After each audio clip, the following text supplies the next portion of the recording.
Hello, it's Dawn Michelle from Boho Tarot, and today I wanted to chat a little bit about my different tarot journals and what I use them for and why I create separate ones for specific decks. So many of you are probably very familiar with my main tarot journal. This is the tarot journal that I show every month in my monthly journal flip through, and it's the journal that really houses the bulk of my tarot practice. So in here, I have it set up as a traveler's notebook style, and in here I have some readings that I want to do, some spreads. You can see I have some little spread printouts in here. I have a couple of different inserts in here to kind of help me keep things organized. This is my kind of like year insert, so anything that pertains to yearly readings or my goals for my tarot practice or anything like that is in here. I have my 5-year deck tracker where I'm tracking the decks that I work with every month. I've shown this journal and this setup many times on my channel, so we won't go into a real flip through because that's really not what the focus of this video is going to be about. But you can see here, I have basically just my weekly, or what I consider my sort of foundational tarot readings for my practice. So I usually have some sort of like a month ahead, month at a glance type of reading. Sometimes I do like an oracle card or a rune pull. And then I usually have, some weekly readings or maybe some daily readings, some daily check-ins. And this is kind of just the foundational structure for my tarot practice as a whole. It does fluctuate from, month to month. Sometimes I do challenges, sometimes I do different readings, sometimes I'll do larger readings, smaller readings. But this is kind of what houses my sort of mundane reading, so to speak. This is just kind of the daily, weekly, monthly, yearly things that kind of keep my tarot practice kind of rolling along and keeps me checking in with my practice and my personal growth, because that's primarily what I use tarot for, is kind of a personal growth tool. And so this kind of houses the sort of generic stuff that relates to that work, the monthly stuff, the weekly stuff, the daily stuff, anything that isn't tied to a specific thing that I'm working on or a specific deck that I'm working with. So that's kind of just my regular kind of all around practice tarot journal. Then, as you might have seen here and there on my channel, I create sometimes deck specific journals to work with certain decks in a very intentional way. And so this is a little bit more about what I wanted to talk about and what I wanted to share today. So when it comes to the other journals that I create for tarot, they kind of fall into one of two categories or a hybrid of between these two. And so I'll talk a little bit about each of the categories and how I use these journals in general, and then we'll take a little peek at each one individually and some of the other ones that I have collected out here for you. So where this all kind of started for me was with the Moonchild Tarot, and this is what I consider a study journal. So this is a journal that I basically am doing or have done a deep dive with the Moonchild Tarot. I have gone through this whole deck card by card. I have studied it in depth, looked at the guidebook, the cards, added my own reflections, and so it kind of becomes a guidebook that's really tailored to the way that I in particular work with these cards. So this journal is kind of like a study journal slash personal guidebook for this particular deck. I do have some readings in here that when I do work specifically with this deck only, and I'm not like incorporating it into some other piece or part of my practice, and I'm just working with this deck individually for whatever the case may be, I will record readings in here as well. But it is primarily a study journal and has turned into a personal guidebook for the Moonchild Tarot.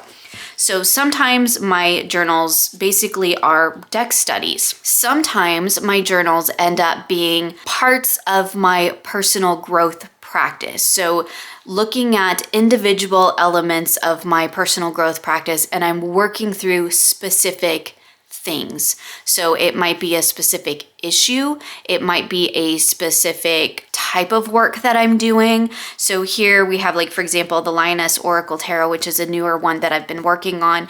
And this is a deck that I got to primarily connect with and understand the Leo energy in my chart, because when I did my natal chart, I realized that I had a whole lot of Leo energy in there that I wasn't really aware of.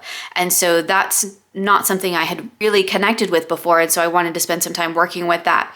That was the intention.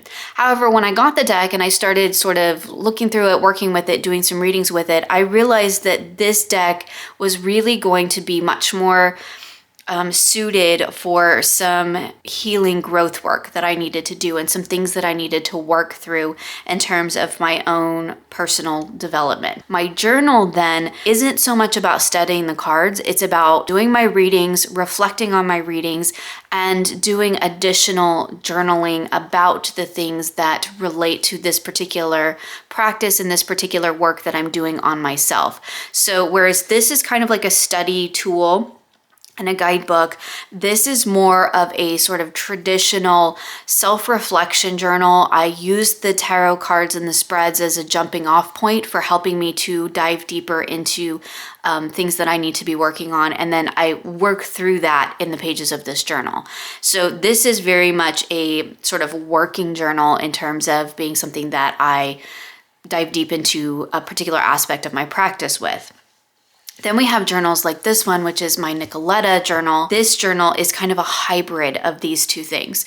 It originally started as a way to create a guidebook because I restructured the Nicoletta. And this is just for my own personal use. I do have a whole video on this and on this on my channel. I'll try to remember to link it below for you.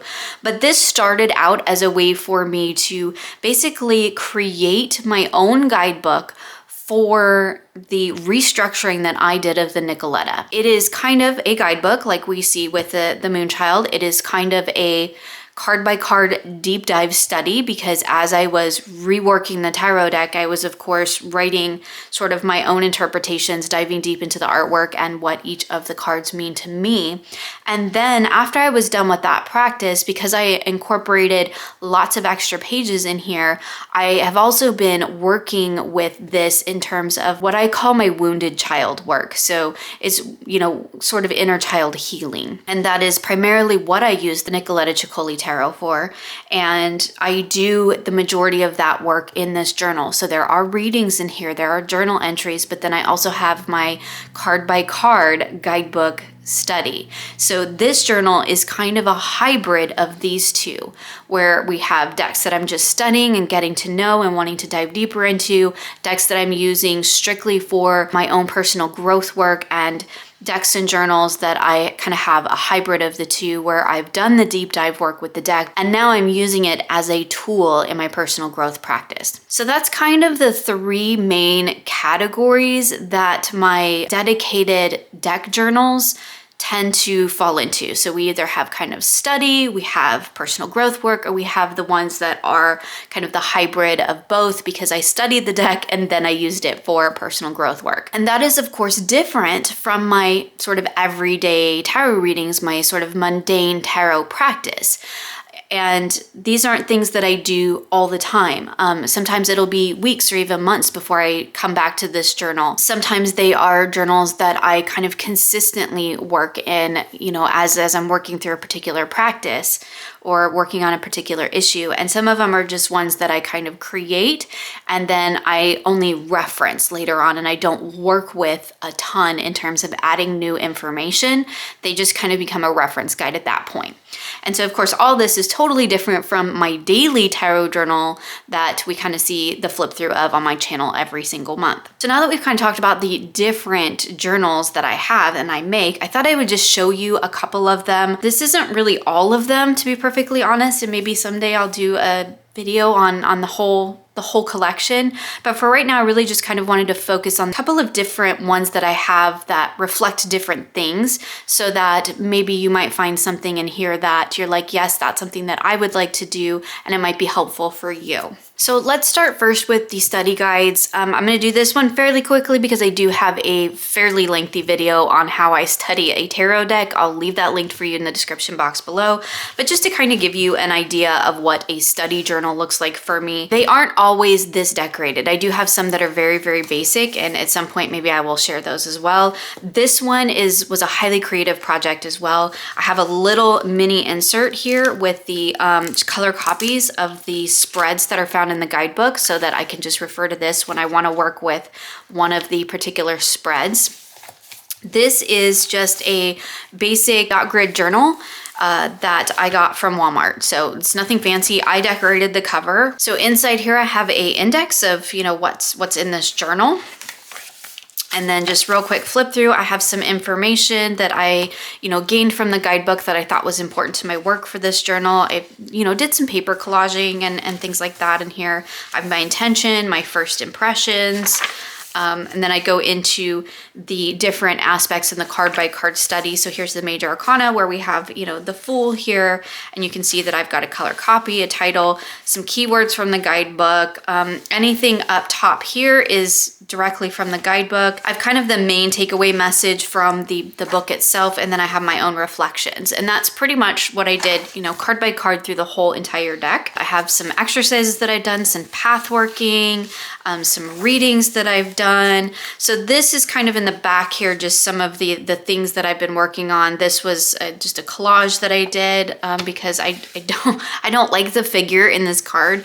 Like, I think this background is really, really cool, but I didn't like the figure. So I was playing with it and collaging it. I also have some readings in here that I've done, some different exercises. Here's a divine connection reading that I did. So you can see that it's kind of a little bit of everything. It is very much a card by card deep dive study into the Moonchild Tarot, but it is also a place that I can record readings that I do specifically when I'm doing readings that I'm using the spreads from the guidebook. I do like to kind of keep those all in one place because it really is interesting to see how each time I do that particular reading, things shift and change over time. And I find that really helpful. And it definitely is a process that allows me to get very, very familiar and very comfortable with a tarot deck. Whereas my Moonchild tarot journal was really just to kind of connect with the deck and to kind of cultivate my own language with it. Sometimes I do deck studies where I'm trying to understand a deck, which is the case with the Witch's Wisdom. This is very much a study journal as well. I haven't done too much in terms of recording actual readings. It's more of a personal guidebook than anything else. I do have a little bit of information from the guidebook. This is my little sticky note that reminds me what setting I'm using on my color copier when I color copy a card to put in here. And this was a little intention by Phyllis Currat, and I thought that was beautiful. So I just doodled the tree and wrote that down, copied that over. And then I kind of go into some of the, again, key points that I picked out of the guidebook. I really, really like kind of creating my own guidebooks in this sense, because a lot of times, a lot of the guidebooks that we get, right, they have a lot of beginner information in them. And while that's always interesting for me to give it a read, it's not necessarily something that I need all the time. So I kind of just pick out the things that are meaningful to me and really relate to the deck for me personally. And I just kind of include those in my own sort of little notes. Here's a little bit from the Gift of Sight section, from the Messages of Magic section, a little bit where Phyllis Cross talking about the values of the deck. Here was a quote she included from Rachel Pollack. So I can take all this, and this kind of condenses that first dozen or so pages of the guidebook into just a couple of pages. That's a lot easier for me to kind of just retouch base with whenever I'm working with this deck.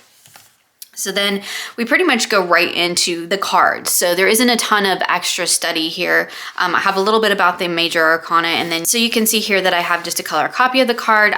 This is all information from the guidebook, just picking out those key things that I really wanted to focus on. As you can see, this is still a process that I'm still working through. So I kind of use this as a way to get to know the deck, to understand what's going on with the deck, and then I will go back in, as I did with the Moonchild, when I feel comfortable with a card. Then I write my own reflections, which is why there's blank space down here. I leave space for me to kind of create my personal language with the card, but I wait till I feel comfortable with it, till I really feel like I understand it, till I really feel like I have a good handle on what the intention was, as well as what it means to me. So I just have that for all the cards, and it just goes through the whole, basically the whole deck. I don't have anything really in here in terms of readings yet. This is really just a personal guidebook at this point, one that I'm working through to be able to work with this deck.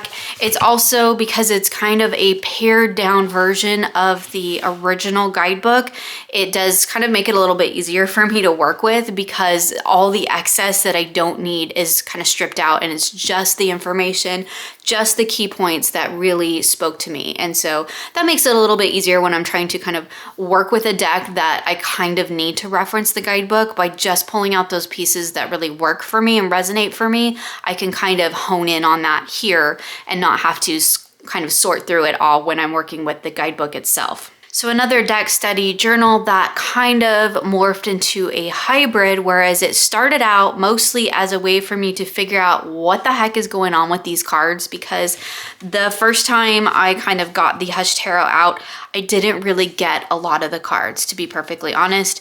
It really took me taking the time to work with this deck, to do a deep dive into it, and to really kind of cultivate my own sort of understanding and language, because some of these cards on first glance completely missed the mark for me. And it wasn't until I kind of dove a little bit deeper that I was like, oh, I can see now where they're going with this. Do I 100% agree with all of it? No. But I at least I feel like I have a really good understanding of what this deck means to me personally now. And so therefore I can work with it in a really wonderful way. So that's what this journal started as, which I'll show you the kind of first few pages, because then it transitioned or morphed, as a lot of my journals tend to do, into being a deck and a journal that I worked with specifically for shadow work. For this one, I haven't filled out the table of contents yet, and I have distressed. Like every time I get into this book and I work with it, I distress the pages with distressed ink, because I just feel like it matches the energy and the mood. Otherwise, these pages felt way too stark white. This particular journal is a dot grid from Michaels. It's just their basic store brand journal. You can see here, I have my table of contents all ready to go, but I haven't filled it out yet. So again, we have kind of a title page with a little bit of information from the guidebook. This deck does not have a super huge guidebook, right? It's just one of the little deck size ones. So unlike the Witch's Wisdom, which has a full size guidebook, this one is just the little deck size one. I mean, it's a perfectly lovely guidebook, don't get me wrong, but there's not a ton of information about the creation of this deck or the intention or anything like that. So there really wasn't much to pull out in terms of what the sort of background information of the deck is. So I just pulled a couple key things that really spoke to me and dropped them in there, and that's all there is to it. And then I do have just kind of my sort of my first impressions, and then what my intention is with this journal. And it's always interesting to see, because my intentions a lot of times shift and change. So at some point, usually in this process, I will create another intention page because originally my intention was like to study the deck, right? But now that I've studied the deck, now that I know the deck, my intention and what I use it for is shadow work. So I have that in there, which is lovely, and I can go back and reference that anytime. And then we go right into the cards. And this one you can see is a little bit of a creative expression as well, because I have doodles. I doodle something from every card, like an element from every card. So I just have a little printout of the cards. As I made my little sticky, it's set to a reduction of 60%. I just put them on my copier scanner and basically make a color copy at a reduction of 60%. So it's 60% of the original card. And that just, gives me enough of the card image to see it, but not so much that it takes up the whole page. Although occasionally I have done that as well. So I just have the title. I have a little bit from the guidebook. So basically, as per all of my journaling, and this is why I do this across all of my journals, is that anything that's written in a colored ink is somebody else's thoughts, ideas, or opinions. And anything that's written in black is my own writing. And because I follow that process with all of my journals, I can clearly see, and any journal that I pick up and open to, I can clearly see what is my thoughts and ideas and impressions versus what is somebody else's. That's just a really handy kind of technique that I've picked up over the years because I do create so many journals. It just makes it kind of this cohesive practice that extends across all of my journals, which is I find to be really, really helpful. So this is the information about the Fool from the guidebook. And then this is kind of my little interpretation of trying to figure out what the heck this card means. Like, what do I see when I look at this card? Again, similar because I haven't had this deck very long. I worked with it last fall, I think. Yeah, so September of 2020 was when I started this. And so I worked with it really extensively throughout the fall last year, and then I put it away because for me, this feels very much like a fall deck. It also is a practice that I tend to dive more deeply into during the fall. And so I specifically left space so that now that it's the next year and we've come to the next fall, I can look back and reflect on these cards again, and has anything changed? Because this was my first impression. This was me looking at the card for the first time going, this is what the Fool says to me. Now that I've worked with this deck for, on and off or pretty extensively all through last fall, and I picked it up and we'll use it again this fall, now I can kind of create another sort of interpretation or reflect on this card again, having all of that working knowledge with it now. And so that's definitely something I'll be doing this fall is working my way back through these cards again to see where my understanding has expanded with each card, because I can tell you just from the work that I've done with it, I have a much deeper appreciation for this deck now than I did originally. And the cards have kind of developed their own meanings for me, and I've cultivated a language of my own with this deck. And so now I can come back and look at it and reflect on it again with all of that knowledge and experience and connection that I've made to this deck. And I've left space here to go ahead and do that this fall. These are the keywords. So I've just made a little keyword section so that if I want to use this as a guidebook in order to work with the deck, I just basically used it as an expanded guidebook. So the keywords are really helpful, as was the little bit from the guidebook that I picked out. So yeah, it's just a couple pages from that. And that is basically what this whole front section of this book is. And after that, I started doing shadow work readings and reflection and things like that. So, and of course, I'm not going to show that. It's not that exciting anyway. It's not near as pretty as the rest of it. It's more just cards and writing. So I'm not really going in proper order here because this was actually the first journal that I created that was a sort of hybrid journal that started out as a deck study. It's also a junk journal, so it is a little bit different setup than the sort of bullet style journals that I've kind of been showing you so far. I think each one of those was a dot grid journal, and now we're moving into this is a completely handmade junk journal. I do have a whole video on this journal and the restructure of my Nicoletta. If you're interested, I'll leave that linked in the description box below for you. But you can see that, of course, I've modified my Nicoletta because I've taken all the titles off. I've trimmed it down to the artwork. I have de-stressed it, I have edged it, and I have rebacked it. This was a whole thing.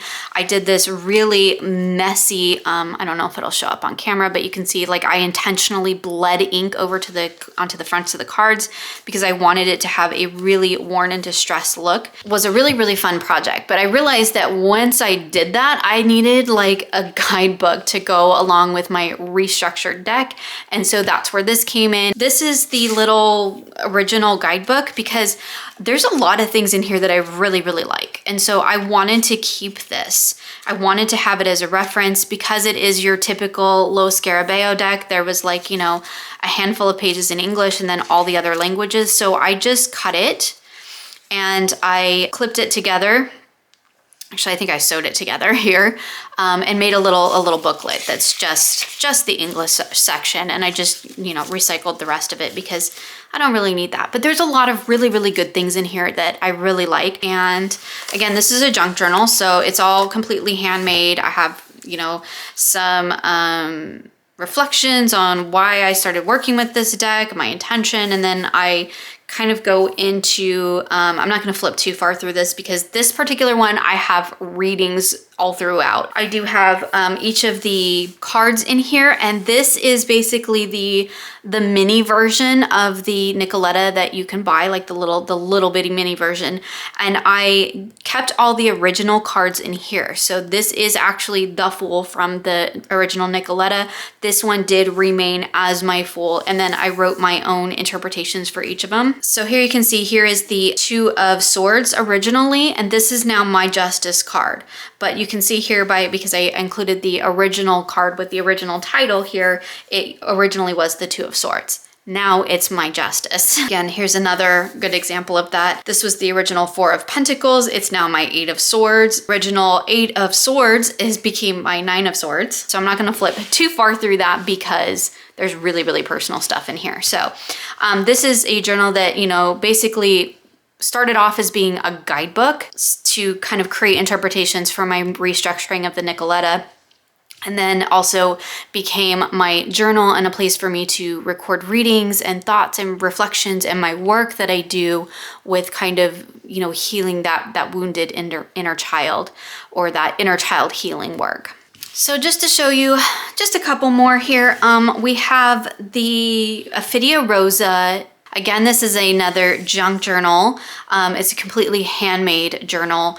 It's just covered in fabric. I do have the tie on this one. So this journal is kind of another hybrid journal because it originally was the journal that I was using to kind of figure out what the heck is going on with these cards and how am I going to work with them? Because at first glance with this deck, I didn't get it. I'm just going to be perfectly honest. Sometimes I see it in some of the cards, but sometimes I didn't. And I'm like, I don't know what this card is trying to tell me. I don't know how this relates to the Three of Cups at first glance, right? But this was a deck that left my collection and came back, so I felt like I really, really needed to work with it. I'm so glad that I did, because it really ended up being a really wonderful experience. This journal had started out being a kind of, let's figure this deck out because I really want to work with it, but I super don't get it. So that's where I started with this, and it kind of, again, morphed into a study / creative project. So this one isn't really anything that I work with in terms of like healing or personal growth work. This is completely a creative journal and a creative project, because it is very much tied into kind of art and poetry for me. So again, I just have some kind of interior pages, things that I picked out from the guidebook. I have a lot of doodle work in here that I've done. Some book collaging things. So here we go with the Fool, and you can see that it's very much about collaging doodle work. And then what I've done is I've pulled just the tiniest little bit out of the little leaflet. Actually, I don't think the little leaflet's very, very long anyway, but I just pulled out whatever it was that really spoke to me. I made a full-size color copy of the card for this one because I really wanted to be able to kind of look at the card in detail. And then I wrote basically a line of poetry for every card. And this is, of course, a junk journal, so I have all kinds of other things in here. So you can see here that the Fool, the beginning of the poetry starts, seeds of life scattered to the wind. The poetry continues with the Magician with as above, so below, all magic comes from within. And again, here, anything that's between the quotes is from the actual guidebook, because I wanted to be sure and reference that as well. And each page I kind of journal or pick out the things that kind of mean the most to me. We'll just do a couple. And then here we have the High Priestess, again from the guidebook. And then you can see paper collaging, lots and lots of paper collaging. I have a lot of tea-stained pages in this particular journal. And the High Priestess for me, the line of poetry is Silence Blooms Illumination. So each of these, if I remember correctly, what I have in between here is poetry. And each line, each little stanza, I think is what you call them. I'm not a poetry expert, so this is very, very, very much in my layman's terms, but the first one here is seeds be scattered to the fickle winds of life grown eternal. That is the Fool card.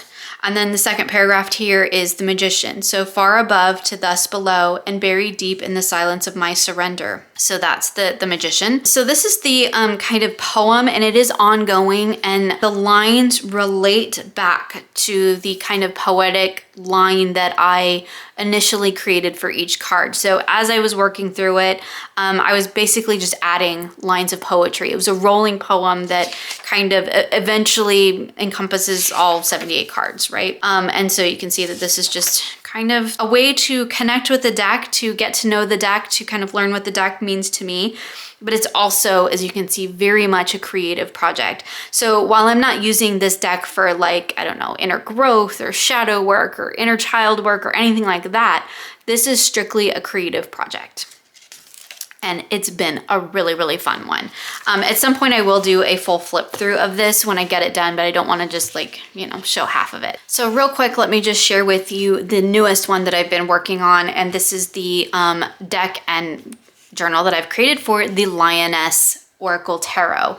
And this is a journal that is pretty much all about the work. There's no deep dive into the deck. There's no study. There's no reflection on the cards. It's just all the actual work I've been doing. So I really am just going to give you just the tiniest peek of this, because this is really, really personal stuff. But I will kind of give you a little peek in here. This is the cover page that I created. I printed off some images to kind of mimic the collage style of this deck, which is funny because it's not typically a style that I really jive with, but I really, really do with this deck. And so I wanted to honor that. So I do a lot of, I've been incorporating a lot of collaging into this as well, into like this actual journal. This is a black page, black paper journal. The paper in here is super, super thick. It is cardstock. It's not paper. This is cardstock, like if you can see here. So it can be a little bit more challenging to work with, but I love the black pages. My pens don't always work so great on it, but that's okay. It's more about the experience than it is about what the final product looks like. And that's definitely something that I'm working with in relation to this deck. Kind of related to the work that I'm doing with this deck, and kind of the healing work and some of the things that I'm working on is to embrace the imperfection. And this deck and journal really encourages me to do that, because nothing in here is perfect. And it's just kind of, I'm trying to let it be more intuitive and not think so much about, oh, this would look good here, this will look good there. I'm kind of just letting it be more of a emotional experience, right? My emotional experience or my intuitive experience reflected on the page, and however that comes out. So anyway, this is the title page that I created for it, just so that, you know, I like to give a title page so I know what journal it is. This was a little bit from the guidebook that I wanted to remember. And again, I just have some collaging. I wanted the lion. This is the Queen of Cups, the figure from the Queen of Cups card. And I had a really profound experience with her. And so I made a color copy of her and I cut her out. You know, she's from the card, but I cut her out and made my own little collage here with this. Is kind of like, this is like a visual intention for this journal, for this, my work with this deck. So I'll just show you a couple of pages here. This is my kind of Celtic cross reading that I did. And again, working with the collage energy, I used stickers on this one, and my white pen works okay, but sometimes I get a lot of bleeding back and forth. Again, this journal really encourages me to embrace the imperfection and just let it be what it's gonna be. So I'll share that one.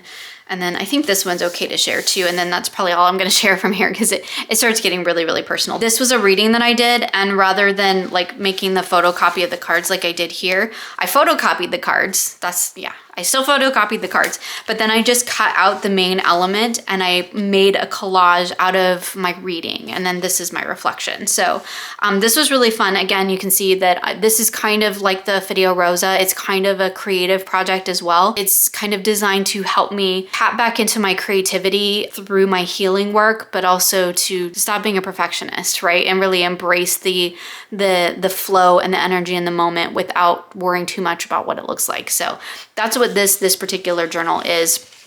There's no study, again, there's no card by card study or anything.